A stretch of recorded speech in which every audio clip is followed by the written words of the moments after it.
Pemirsa, Menteri Pariwisata dan Ekonomi Kreatif Sandiaga Uno mengatakan saat ini realisasi rencana sektor pariwisata dan ekonomi kreatif memiliki potensi yang baik dampak dari pemulihan ekonomi nasional. Menparekraf Sandiaga Uno juga menargetkan adanya kenaikan investasi pariwisata dan ekonomi kreatif di tahun 2022.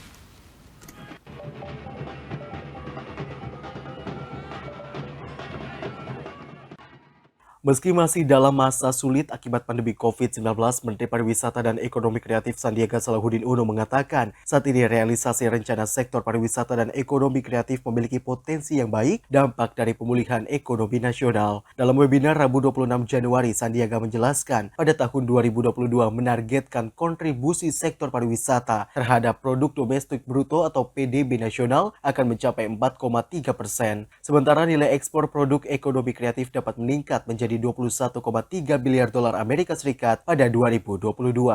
Setelah pada tahun 2021 mencapai 16,83 miliar dolar Amerika Serikat dan nilai tambah ekonomi kreatif sebesar 1.240 triliun rupiah yang menempatkan Indonesia di posisi ketiga setelah Amerika Serikat dan Korea Selatan. Sandiaga mengatakan untuk pengembangan realisasi investasi sektor pariwisata didominasi penanaman modal dalam negeri atau PMDN jauh lebih tinggi dibandingkan penanaman modal asing PMA. Untuk itu Menparekraf mengajak para pengusaha nasional tidak ragu dalam melakukan investasi di sektor pariwisata dan ekonomi kreatif.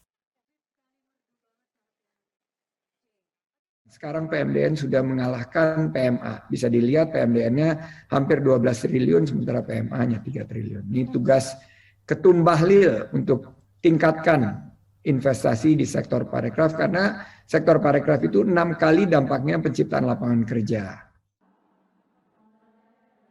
Lebih lanjut, Sandi mengatakan penanganan pandemi COVID-19 serta kolaborasi dengan menggarap semua potensi dan menciptakan lapangan kerja menjadi kunci utama optimisme kebangkitan dan kembali pulihnya perekonomian nasional. Terlebih Indonesia memiliki momentum acara internasional seperti pelaksanaan presidensi G20, konferensi dunia ekonomi kreatif, dan pagelaran MotoGP di Lombok, Mandalika.